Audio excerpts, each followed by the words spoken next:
За та бүхний их амгалан айлтгая.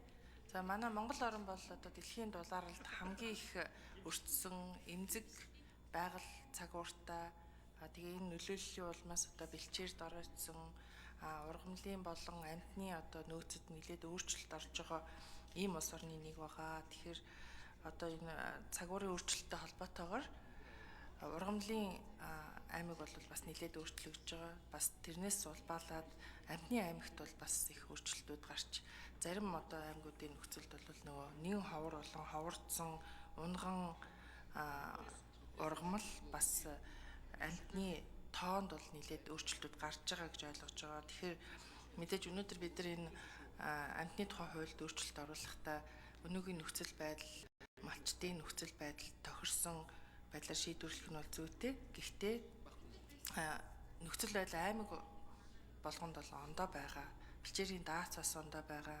Малын тоо толгой өсөж байгаа. Тэрэнд одоо тэнцвэр хэр зэрэг хадгалагдаж байгаа юм. Бусад зэрлэг амьтан агнуурт энэ хэрхэн нөлөөлж байгаа гэдэг энэ маш их эмзэг баланс явж байгаа гэж харж байгаа маа. Тэгэхээр аймаг болгоноор одоо энэ ургамлын аймгийн тооллого, амьтны аймгийн тооллого ер нь хэр зэрэг сайн хийгдсэн байгаа вэ? Тэгээд энэ дээр одоо төсөв санхүү бүрэн гүйцэд сууж байгаа юу, үгүй юу гэдгийг яамнаас тодруулж асуумаар байна.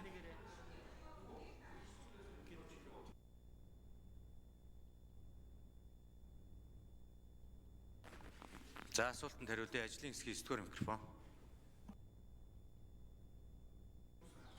За ундраа гишүүний асуултанд хариулъя. Үнэхээр чухал асуудал байна. Тэгэхээр яг амьтны аймгийн тооллого бүс нутгаараа ер нь Монгол улсын хэмжээнд хийх асуудал бол ялангуяа чон дээр бол биологийн үрэлэнгийн 1980 оны судалгаа байдаг. Одоо амьтны тухай хуулиараа байгалийн нөөцийн төлбөрийн тухай хууль орон нутаг зарцуулагтай холбоотой бүх аймаг дээр агнуурын одоо менежментийн төлөвлөгөөг 5 жилээр баталдаг. Менежментийн төлөвлөгөөгөө боловсруулахдаа ялангуяа байгалийн нөөцөд түшиглсэн биологийн нөөц, агнуурын нөөцөө аймаг болгон тэр агнуур зохион байгуулалтынхаа төлөвлөгөөний дагуу биологийн нөөц, агнуурын нөөцийн тоо толгойн судалгааг хийгээд тэгээд тэрийгэ байгаль орчин уур амьсгалын өөрчлөлтийн яам саналаа ирүүлээд сайдын тушаалаар баталгаа.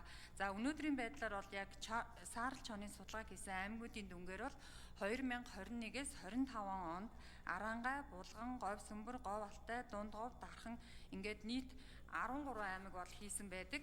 За тэгээд өнөөдрийн байдлаар яг ингээд энэ чон дээр асууж болж байгаа асуудал бол Дорнод Хинтий Сүхбаатар аймаг буюу Талхээрийн бүсэд энэ саарл чоны асуудал бол яг тулгамдсан асуудал биш, харьцангуй тоо толгойн цөөрсөн асуудал байгаад байдаг.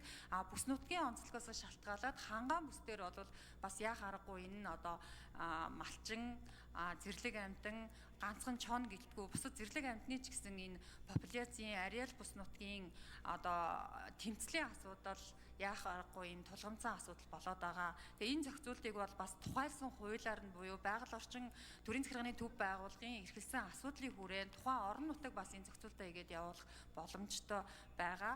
За ер нь бол байгаль орчин уур амьсгалын өөрчлөлтийн яамн дээр бол яг энэ ан амьтан биологийн олон янз бүрийн хамгааллын хөтөлбөрт зарцуулах санхүүжилтийн асуудал бол байдгүй. Яг аймаг бүр дээрээ байгалийн нөөцийн төлбөрийн тухай хуулиараа орсон орлогоо буцаагаад тухайн байгалийн нөөцөд зарцуулах юм зохицуулалт байдаг. Баярлалаа. За Батбатар гишүүн асуулт асууна. Алга байна. Жаргал сайхан гишүүн асуулт асууна. Алга байна. За гишүүд асуулт асууж хариулт авч дууслаа.